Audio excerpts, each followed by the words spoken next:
এত সুন্দর জায়গা যেখানে আপনি শুটিং করেছেন, সেখানে সাধারণত মানুষ ঘুরে বেড়াতে যায়, ট্যুরে যায়, সেখানে আপনাদের কোনো ডিস্টার্ব হয়নি? হ্যাঁ, ডিস্টার্ব একটু একটু হয়েছিল। আমাদের তো পারমিশন করা ছিল, আগে গিয়ে পারমিশন করতে হয়েছিল। এবারে ওই জন্য ওরা একটু লোককে সরিয়ে রেখেছিল, যেমন মন্দিরে অন্য ঘরে দর্শকদের রেখেছিল, এগুলো হচ্ছিল। কিন্তু আমাদেরকেই একটু সরিয়ে সরিয়ে আবার হয়েছিল। সেটা অবশ্য অন্য ব্যাপার, যে শুটিংয়ের সব নানা রকম অভিজ্ঞতা। যেমন একটা জায়গায় পারমিশন দেয়নি, বলেছিল যে আপনারা খুব যা হোক করে তুলে নিন, মানে খুব বেশি ইউনিট নেবেন না, লোকজন বেশি, যার সিন শুধু সেই আর্টিস্ট থাকবে। ললিতগিরির ওই যে ক্লাইম্যাক্সের কথা বলছিলাম, ওখানে আমার মনে আছে দর্শকরা চলে আসছে, আমরা ফ্রেমে ধরতে খুব অসুবিধা হচ্ছে, ওরা দেখছে, আমরা রিকোয়েস্ট করছিলাম যে একটু সরে যান, এখানে একটু কাজ চলছে, এই ব্যাপারটা হচ্ছিল।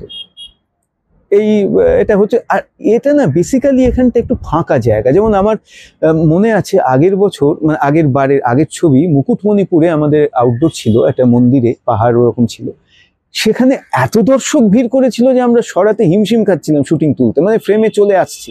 কিন্তু এখানে বেসিক্যালি জায়গাটা খুব ফাঁকা, মানে ওই যে বললাম আনকমন।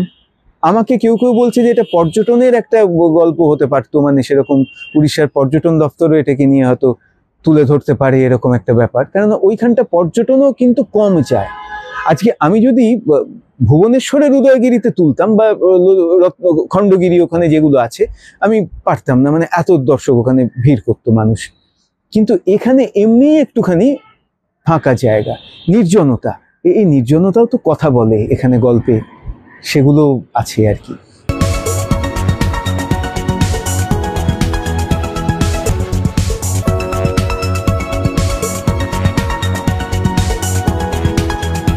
সেগুলো ছবিতে, এতে, সাউন্ডে, সিচুয়েশনে এক একটা পাখির শব্দ যেন এক একটা দোতক হয়ে উঠেছে একটা গল্পের বিষয়ের সঙ্গে, সেভাবেও ব্যবহার করা হয়েছে। দেখলে লোকের যারা দেখেছেন খুব তাদের ভালো লেগেছে। এটা তো আপনাকে 4-5 দিনের ট্যুর টাইম নিয়ে, 5 দিন তো লেগেইছে বেশি। এখানে যারা আপনার আর্টিস্ট ছিলেন তারা কেমন কোঅপারেট করেছেন? হ্যাঁ, আর্টিস্টরা খুবই কোঅপারেট, সবাই তো করেইছে। কিন্তু সে শুটিংয়েরও তো কিছু অভিজ্ঞতা মানে আছে। একটা প্রথম দিনটায় সমস্যায় পড়েছিলাম। প্রথম দিনটা আমাদের প্রোডাকশন ম্যানেজার, আমাদের তোলা হয়েছিল ব্ল্যাক ম্যাজিক ক্যামেরায়, বড় সাইজের ক্যামেরায়। এবার প্রোডাকশন ম্যানেজার ভেবেছিল যে ইনোভা গাড়িতে ওটা ধরে যাবে, এবং প্লাস আমরা কিছু আর্টিস্ট ওখানে ধরবো। আরেকটা গাড়ি ছিল, মানে আমরা ট্রাভেলার ছিল, সব নিয়ে আমরা যাচ্ছিলাম, যাতে করে ওই রাস্তায়, এখানে একটু বলতে ইচ্ছে করছে, মানে আসলে কিন্তু ওই জায়গাটা কোনো ট্রেন কানেকশন নেই, ওই জন্যই কিন্তু আমি ফাঁকা পেয়েছি, মানে আনকমন জায়গা।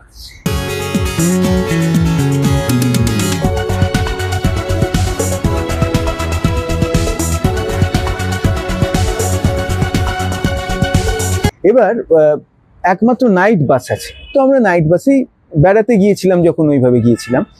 কিন্তু এবার নাইট বাসে কিন্তু এখানেও তো গল্পটা রাইয়ের বাবা মা এবং মাসি যাচ্ছে বিয়ে বাড়িতে, তো নাইট বাসে করতে পারতাম, কিন্তু করলাম না, কারণ শুটিং ওখানে, বাসের পারমিশন খুব সমস্যা। তারপরে ওদের বলবে যে পুরো টিকিট আপনারা কেটে নিন পুরো বাসের, সেটা বাজেটেও আমার বেশি পড়ে যেত। তো আমি করে গেলাম, মানে গাড়িতে করে, মানে গল্পটাই দেখালাম, সকাল থেকে গাড়ি করেই ওরা যাচ্ছে, তাতে করে কি আমি রাস্তাটা, কারণ যেতে চেদে রহস্য আছে, যেতে যেতে রহস্য রাস্তা থেকেই আরম্ভ হচ্ছে। উড়িষ্যাতে পা দিতে না দিতেই আমরা একটা রহস্যের মধ্যে পড়ে গেলাম। তা রাইয়ের বাবা বলছে উড়িষ্যায় পা দিতে না দিতেই আমরা এতে ঢুকে পড়লাম, একটা রহস্যে জড়িয়ে পড়লাম। কি যেন নামটা বলেছিলে? বালিচন্দ্রপুর। তারপরে দেখা যাচ্ছে যেতে যেতেই যারা ছদ্মবেশী সুপারি কিলার, যাদের পাখি শিকারী মনে হচ্ছিল, মানে ওটা বলাই যায়, কারণ ওদের ভিলেন হিসেবে এস্টাবলিশড, তো তারাও রাস্তায় মিট করছে, রাস্তায় রায়ের সঙ্গে। আবার রাস্তায় দেখা যাচ্ছে সিআইডি ইন্সপেক্টর, সেও পাখি চক্রে তাদের দেখা হয়ে যাচ্ছে, যে ওই কেসটা নিয়ে চলছে ধাবার মধ্যে। তো এইসব করে গাড়ি করে ওই জন্য যাওয়া ঠিক করেছিলাম, যে গাড়িতে করেই যাব। কিন্তু গাড়িতে ক্যামেরা, তার সাজ সরঞ্জাম নিয়ে, আর্টিস্ট নিয়ে সব তো তোলা সম্ভব হচ্ছে না। এবার যাদের সেই দিনের শুটিং, তাদের নিয়ে 2-1 জনকে আমি বললাম, ভাই করে পরের দিন আসুন রাত্রিরের বাসে করে। তো তাদের একটু মান অভিমান হয়েছিল, এবং পরের দিনে আবার আমার সঙ্গে কথাবার্তা বলে তাদের বুঝিয়ে টুঝিয়ে বলায় তাদের আবার মান অভিমান ঠিক হয়ে গিয়েছিল। তো তারপরে ওই যেহেতু ক্যামেরা ধরছে না, এবারে ক্যামেরা কেয়ারটেকারেরও অসুবিধে হচ্ছে তাদের, তখন আবার সেই প্রায় উড়িষ্যার একটা জায়গা থেকে আমাদের আরেকটা গাড়ি করে কোনো ক্রমে, মানে প্রডিউসার হিসেবে খুবই সমস্যায় পড়তে থাকলাম, আর কি করব করে তারপরে আর কি যেতে হয়েছিল যাতে ঠিকভাবে কাজটা করা যায়।